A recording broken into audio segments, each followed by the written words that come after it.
Dito tayo sa dito tayo. Off na.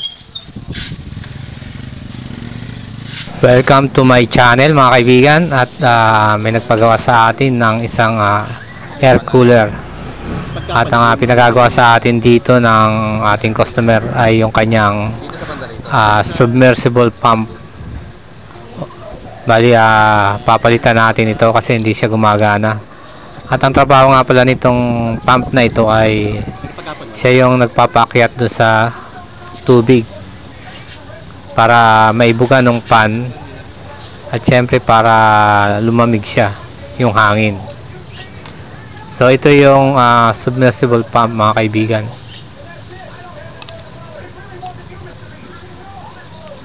So nasa 8 ampere ang nakalagay dyan. So dito sa submersible pump meron din siya sa gilid na float switch na tinatawag. So bali actual nating itinetes ito kahit alam natin na sira na siya o defective na. So yan mga kaibigan, gumagana naman yung pan itong air cooler ng ating customer. And bali tatanggalin natin itong submersible pump tsaka itong katabi niya na pinaka water float, yung pinaka float switch niya na tinatawag. So i-actual test natin itong float switch kung okay pa siya.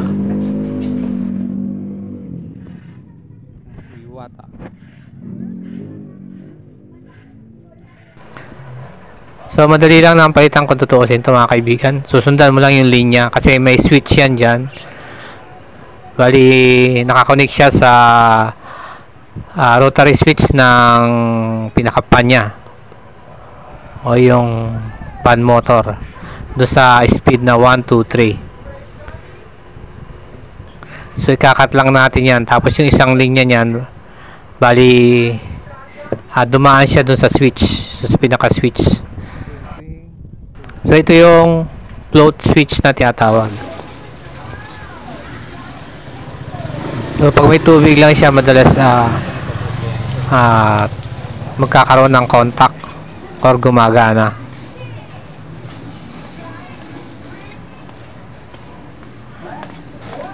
So sa continuity lang yan mga kaibigan. Bali magnetic ang pagkaka-assemble niyan o yung gawa siya sa magnetic type. So pag tumapat yung magnet doon sa pinaka tinatawag na red switch, magko-contact siya doon. So gumagana lang yan siyempre pag may tubig. So tinest natin yung supply ng papunta dito sa submersible pump. Meron naman siyang supply. So itinest natin ito na actual itong float switch niya. So sa continuity lang natin yan tinetest.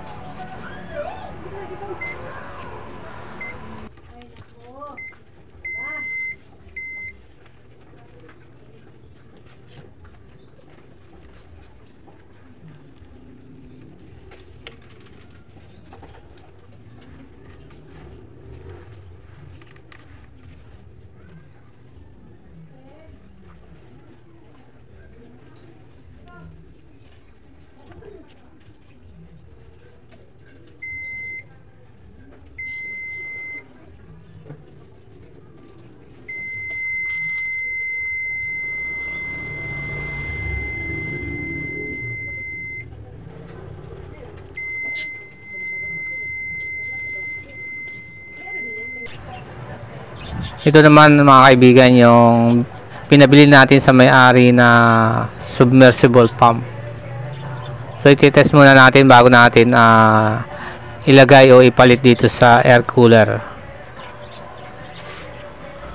So bali ang nabili ng ating customer ay medyo mataas yung ampere, nasa 10 ampere. So yun ang nakalagay. So hindi lang siya sakto dun sa lagayan niya sa pagmamounting kasi medyo lumaki na siya.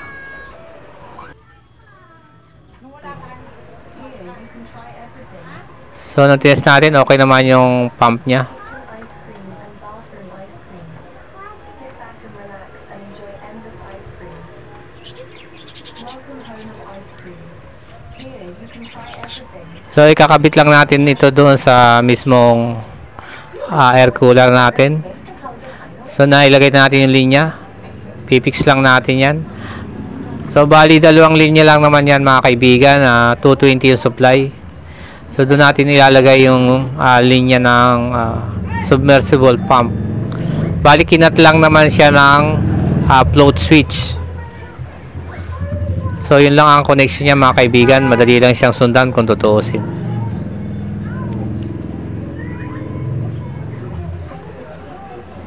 So nakakonect yung isang linya dito sa rotary switch ng fan motor. Yung speed niya na 1, 2, 3. At yung isa naman ay dito sa live na bali dito dumaan din yung dito nilagay yung float switch. So lumalabas line 1, line 2 lang yan.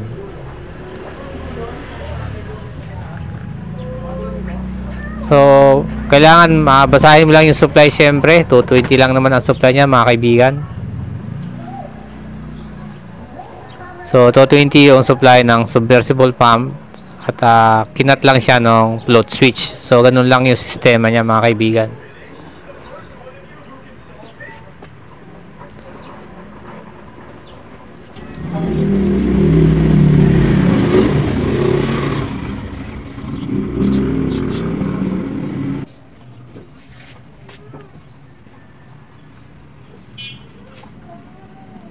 Ito yung sa float switch. Tapos ito yung pinaka-switch ng air cooler.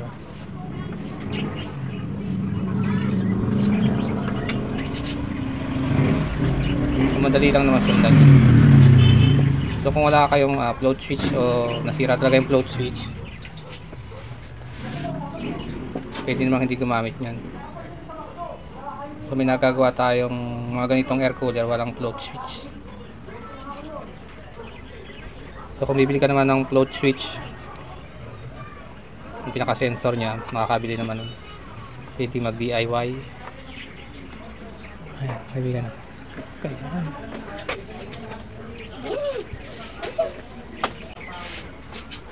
So yan, ganun lang. So dito kasi nung gagaling yung supply niya, 110. Galing sa switch, ito yung isang line 1, lumalabas line 1, line 2. Yan, line 1, line 2. Tapos yung float switch, ito. At ito yung pinaka pump, linya ng pump. So wala tayong sinkable tube, kaya electrical tape lang gagamitin natin.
Nalagay na natin kanyang sensor,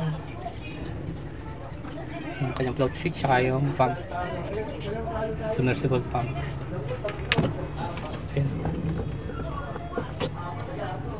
So, test na lang natin sa tubig.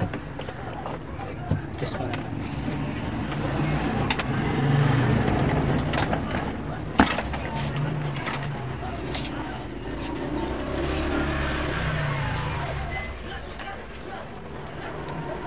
Ilaw yung kanyang UV protect.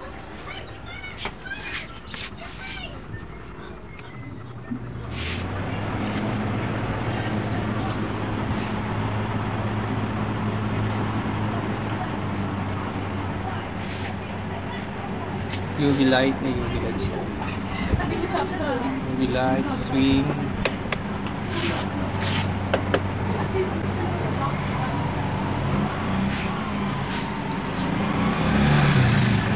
Ito sa pump natin. UV light. Ito yung UV light.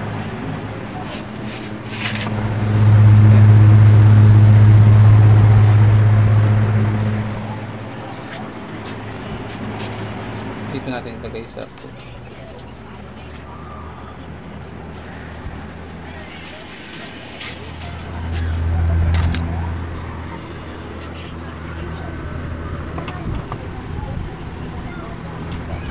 hindi pa siya gumagana. Hindi pa gumagana yung pump kasi wala pang tubig.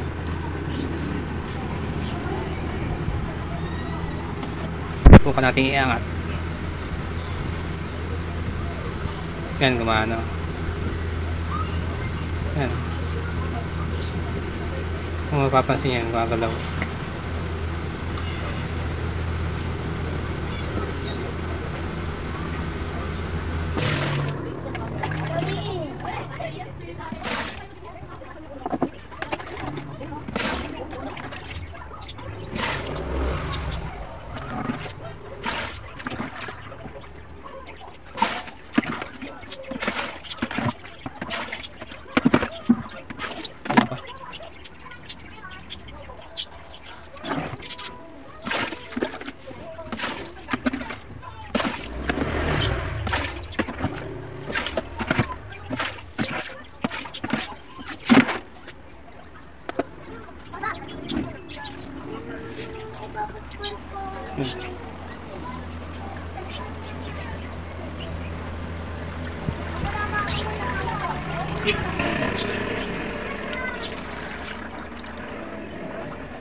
Lalagay natin ito.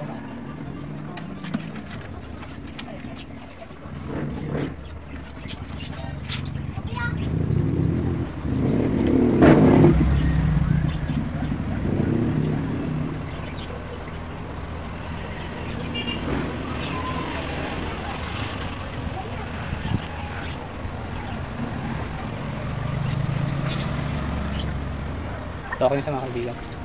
Number 1. Number 1 cool.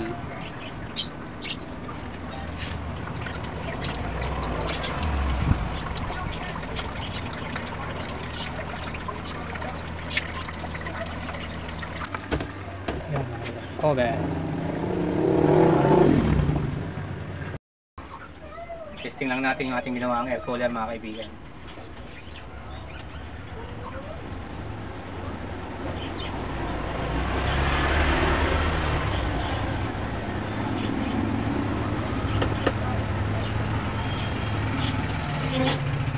Okay na siya, mga kaibigan. At pa-like na lang at pa-subscribe ang ating munting channel. Magandang araw at maraming salamat sa panonood.